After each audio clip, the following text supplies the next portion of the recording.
All right, everybody, good morning.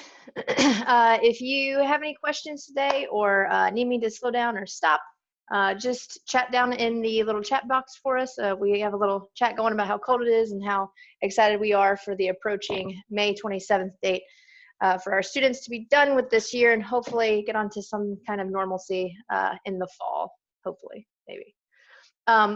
So hopefully you guys are here today because you might be looking for other ideas or ways to engage your learners for this last month, but you don't really necessarily have time to make anything. You might just want to find resources or share stuff out with kids that could engage them. So the thing that I'm going to show for you all today is Google Earth Voyager. Many of you are familiar with Google Earth and its powers where you can, zoom all across the globe and drop down and see, excuse me, different locations that students probably would never get a chance to see. So I'm going to go ahead and exit my full screen really quickly. This is recording too, so if I show you something you forget, you can always check out our NTI website, okay? First little thing, a little plug. I made this, actually I found this and adapted it, a Google Earth scavenger hunt, which is also a really cool idea where you give students coordinate grids. Excuse me, sorry, my animals downstairs are going crazy. But you give them a latitude and a longitude and they search for it in Google Earth. And then they take a screenshot and they put it in a slide deck. So if you're interested in that, you can email me later and I can send that to you. But that's kind of where my head was going with this whole Voyager thing.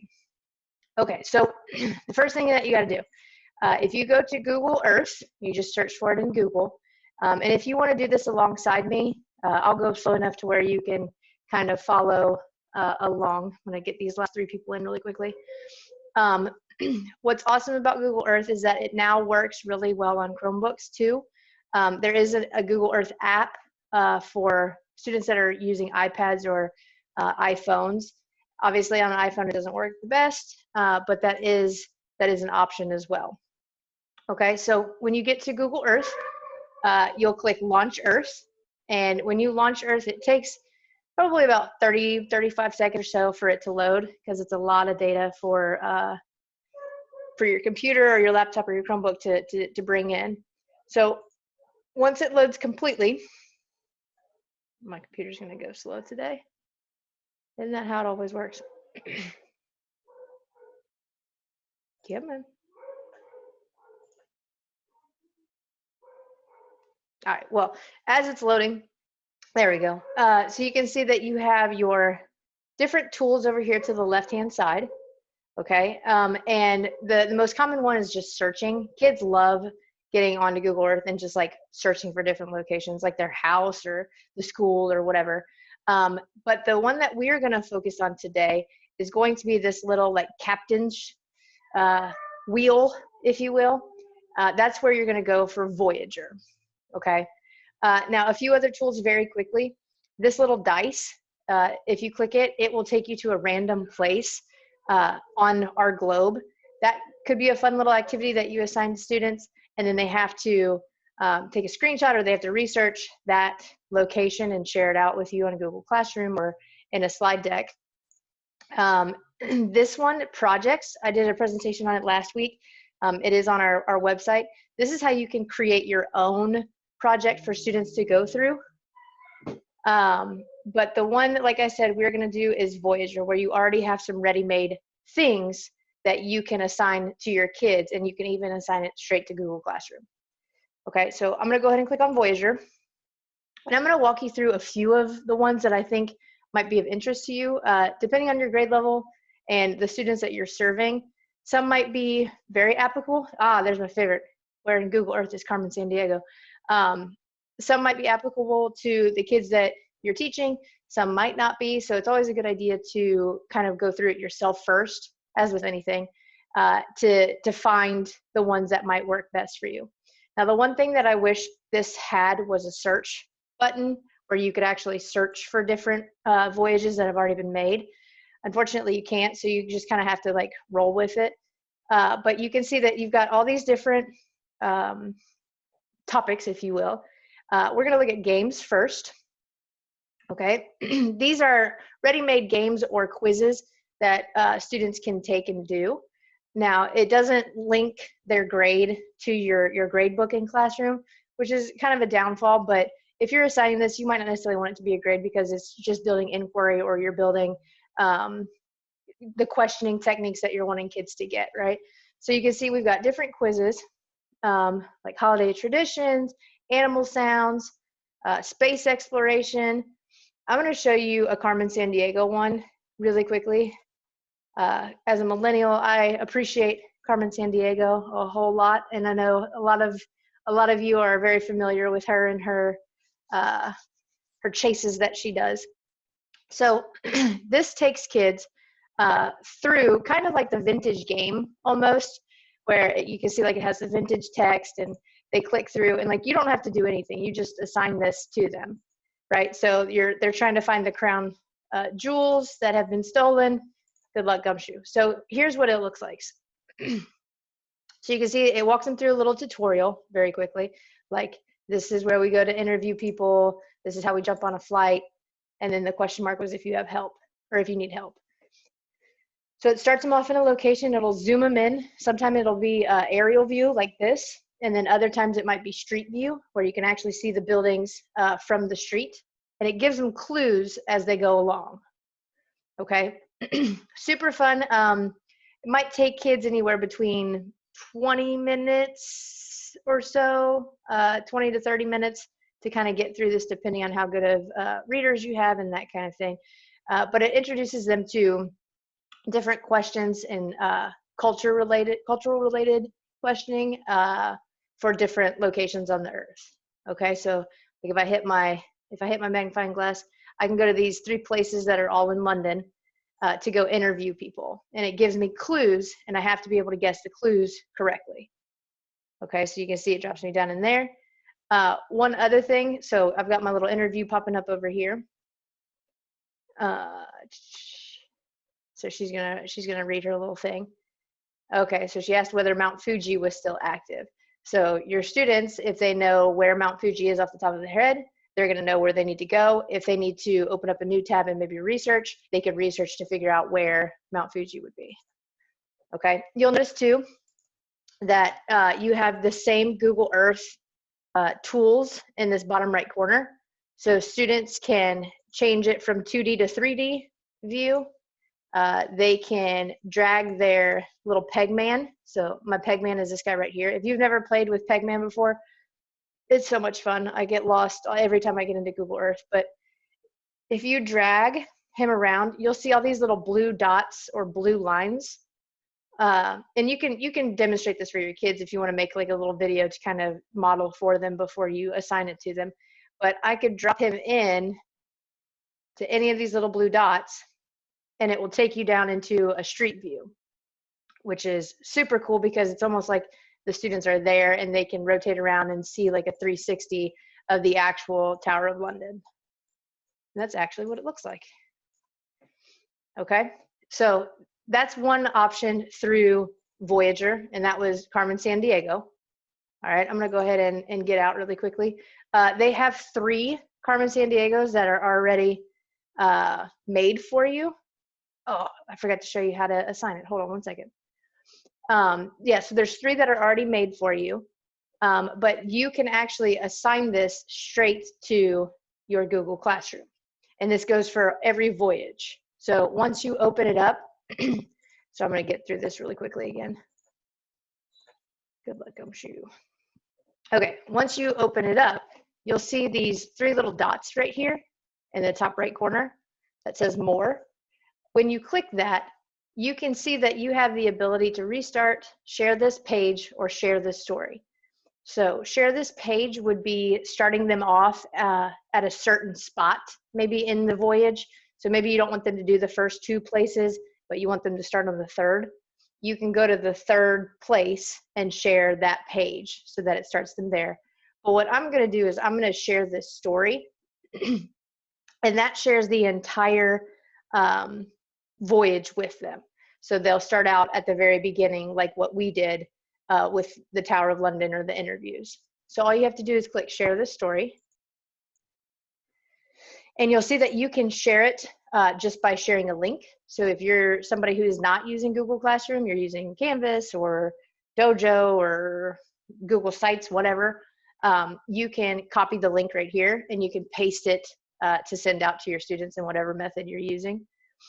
What's also great is that they don't have to like sign in to do this either.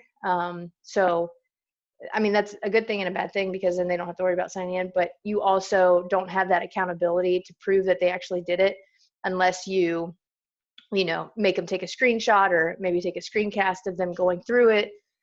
Or maybe you want them to do a Google form as they're going if you're trying to hold them accountable in some way.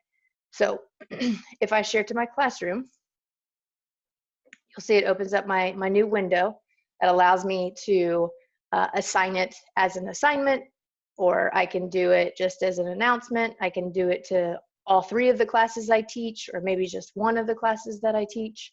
So I'm going to do it to my Faulkner 2020.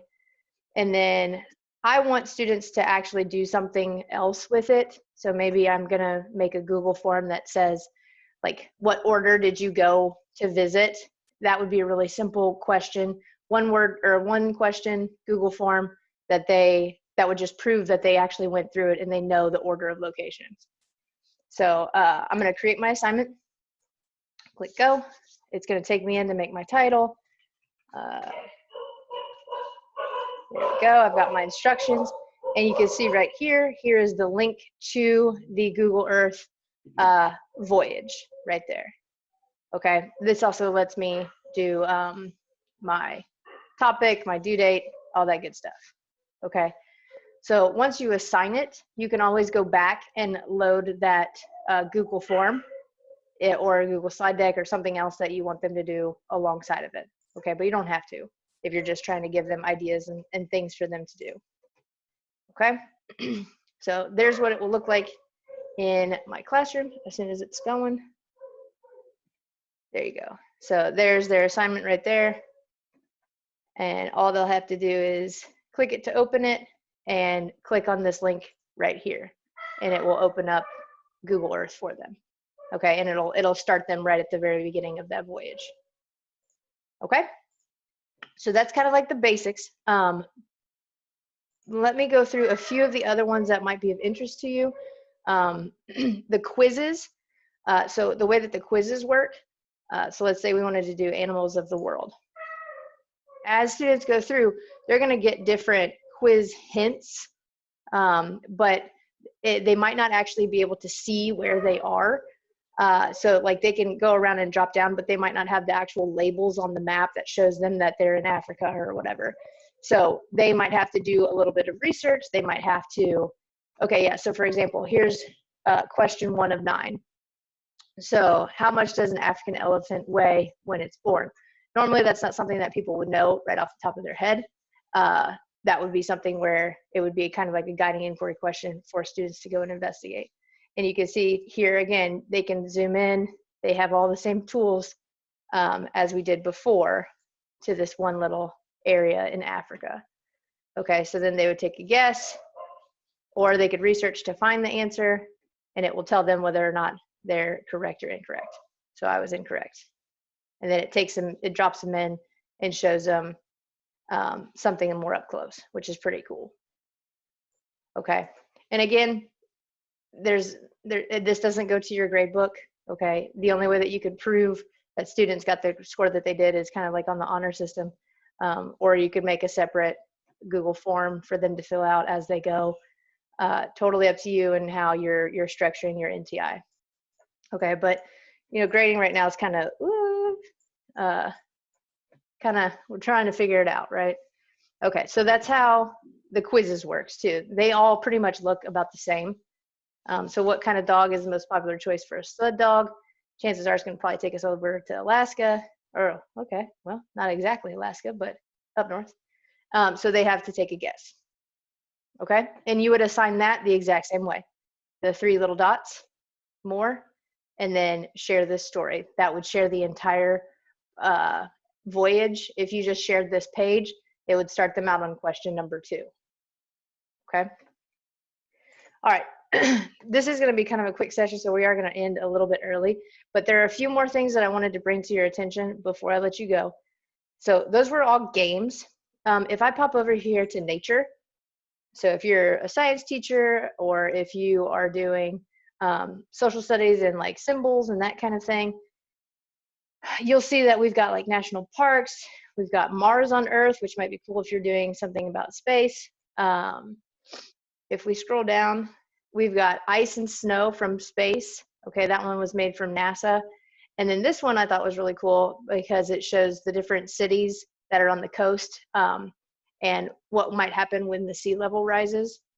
You can see we've got like natural wonders, tracking the rainbird, so the migration paths and that kind of thing.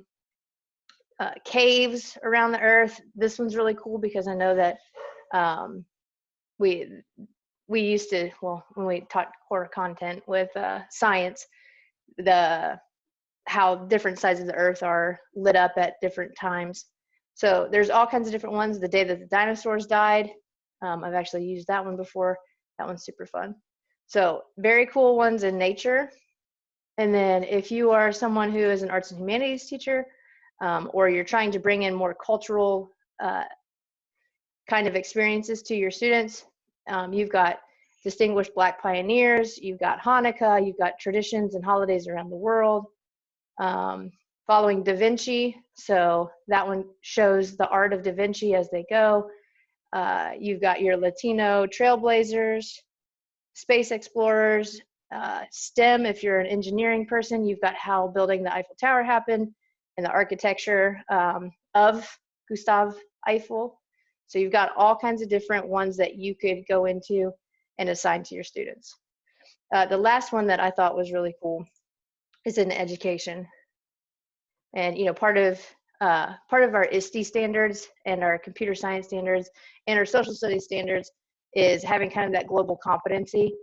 And Google Earth is, amazing for it, right? Because it's things that kids would not necessarily get to experience outside of using technology. So you've got Underground Railroad, but this one right here is super cool. It's This Is School. And they also have one that's called like This Is Home, but it drops kids into different places around the world and what school looks like for those students. That's a really awesome experience for kids to actually get to see. You could have them compare and contrast how this classroom looks compared to their classroom. If you notice, the text is normally a little bit more advanced, probably 4th grade and up as far as the reading goes. Excuse me. Sometimes they have images up here too, or they might have videos too that will play. So when you get in here and you start exploring, make sure that you look at all those features too, right? So you can see like, this is what a classroom in India might look like. And then if students see these little arrows, they can actually start walking through the different surrounding spaces for that classroom. Okay, so you can see that this looks very different from us. I wonder why they're taking their shoes off, so you could have them just building inquiry questions as they're exploring, right? And that could be like on a Google Doc and they just submit it to you, okay? So then to go to the next one, all they'd have to do is click the next arrow and it would take them to Nepal, which is where a lower secondary school is. And just by looking at that, they can see that this is completely different. They can also zoom in and zoom out too, so they can see like the landscape or the geographic region of where they're looking. So this is what that classroom looks like. And you can see there's like no technology. I don't notice that there's any lights. So it's just really cool to like have kids explore and actually build inquiry questions as they go. And then you can take it to the next step where they actually have to research and develop some type of product to demonstrate their learning. So when I step outside, that looks very different from here in Kentucky and what we would see. You could talk about clothing. I mean, you could talk about all kinds of different elements to this exploration. Okay, and again, you would assign it the exact same way, the 3 little dots, and then you could share the whole story or just that certain page. Okay, I think there was one more I wanted to show you very quickly, and then I will let you all have questions if you if you do, and you can also get out of here a little bit early, hopefully. So this is school, and that was under the education side. But you can see like fairy tales from around the world. That one's a little bit more adult because fairy tales were actually meant for adults to begin with. So I wouldn't necessarily assign that one. But like Lewis and Clark, if you're a social studies teacher or a fifth grade teacher, because I know the social studies standards are huge. Folk tales from around the world, Jane Goodall. I mean, you've got all kinds of places to start. Okay, and then if you get in here and you realize that there's one that you want to make that's not here, you can actually make your own by clicking the projects tab. And we have walkthroughs for that one on our NTI site, which I mentioned earlier. But like I made one for Roosevelt's trip west because when I was doing Wonders, that was one of the stories that my kids had to read, and they did not like nonfiction text, and it was kind of boring. So as we were reading, I also built this for them so that they could actually walk the steps that Theodore Roosevelt walked whenever he explored out west and went to the different national park systems. So Voyager in Google Earth, and then if you want to make your own, it's projects in Google Earth. Okay, you can see like I was able to put in pictures. You're also allowed to put in like YouTube videos. You could put links in there for your kids to do, but that's the creating part. Those are not pre-made for you. All right, I got you out 6 minutes early. For those of you who have questions, I'll hang in until right around 11. And then we also have office hours happening all day until 5. So if you have any questions, you can totally pop over there too. Thank you. Thank you guys. Hopefully you see some value and you can maybe at least try one out or post on your public site so that kids can get on and have the option to also explore. Bye, Sis. Good to see you too, girl. I hope everything's going okay. Kathy, thank you.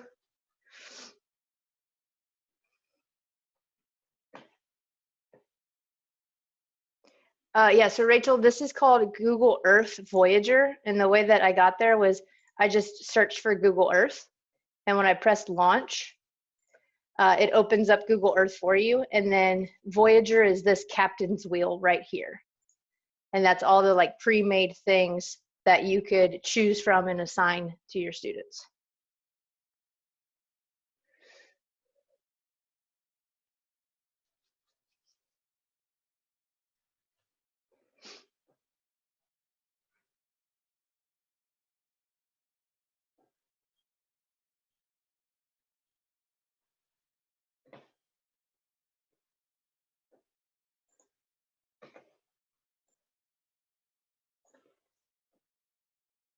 Thank you, Oliver. Thank you for coming. All right, I'm going to turn on my music and jam out. If you have anything, I'll be here until 11, so about 4 more minutes. Oh, yeah, so the Da Vinci one, for sure. If I come up here to culture, so that would be this tab right here. If you scroll down, it's right here. It says following Da Vinci. And this one is an exploration one, so there's not like an actual quiz that's attached to it, but it walks them through what Da Vinci walked through when he was alive. So like here's where he was born. It drops him in to his actual birthplace so that they can see that. And obviously that's what it probably looks like now, not necessarily when he was alive. And then they can go to the next place. So it gives them facts and pictures and sometimes videos along the way. And they can drop in and kind of move around and see what he saw. Yes, ma'am, you're welcome. So Kathy, on the myths and legends one, let's go check it out.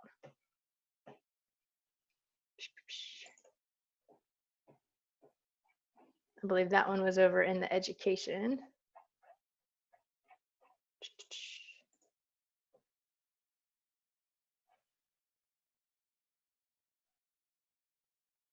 Let me see if I can find it. There we go. This one is a little bit more advanced too, because I looked into it also. So explore.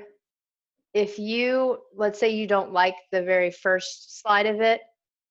Okay, so this is like some background knowledge. Like if you don't want kids to read that, and let's say you wanted them to start out at this one. So you can see that this one actually has a video that will play. Yeah, the way that you would do that, Kathy, to assign it to them is by clicking that 3 dots and then share this page. So it will start them out on this page. It won't limit them just to this page though. Like they'll still have access to be able to go right and go further, but it'll start them here so that they're at least in the spot where you wanted them to be.